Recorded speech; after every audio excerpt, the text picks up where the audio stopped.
Hey everyone, happy Thursday or Friday.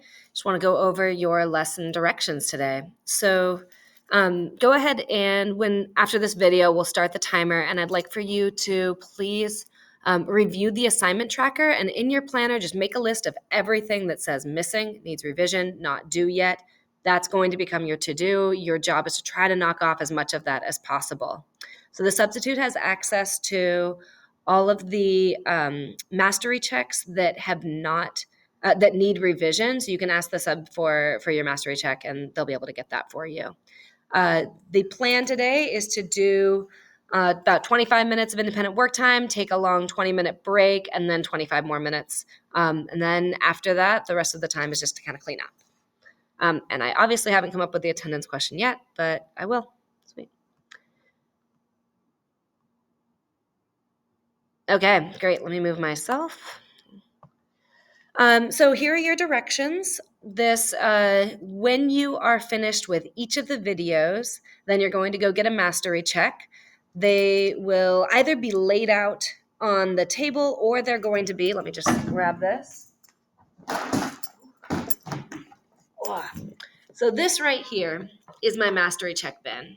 And this is really up to the sub how they want to do this, but inside of this bin, we have all of the mastery checks numbered, and then this part I'd really like the sub to be the only one who touches the each of the periods, because that's where the mastery checks are that need revisions, and where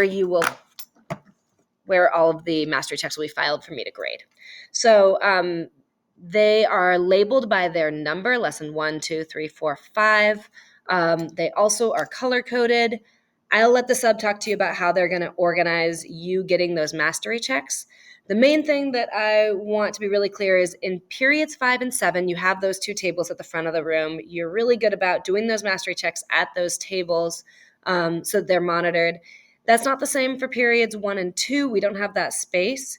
It is critical that when you are doing that mastery check, you're not talking and you're using your notes, but you're not using any other resources. So I would say if you are worried about potentially, it might be a good idea to move yourself to an isolated spot. We don't necessarily have those clear designated spaces, but just you really need to refrain from talking to other people during that time. This is really important if you still haven't done lesson 2 that has the variables and units. There are some additional notes that you need to tape in. I think I got everybody, but if you are absent, then you'll need to get those notes. And that looks like, let's see. It looks like that. So tape that in on page 7, and then you'll have all the notes that you'll need for that lesson. Okay, I think that's kind of about it. You're going to have a 25-minute stretch, and then take a break, play some board games, stay in the classroom. No walking around the track for this one, and then another 25 minutes, and then you'll clean up. If the mastery checks don't make it back to the sub, you'll have to redo them. They can't go home.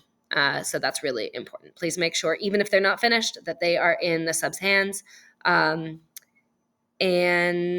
that's it. Great. Have a wonderful, productive day and enjoy your weekend. And I look forward to seeing you on Monday and Tuesday.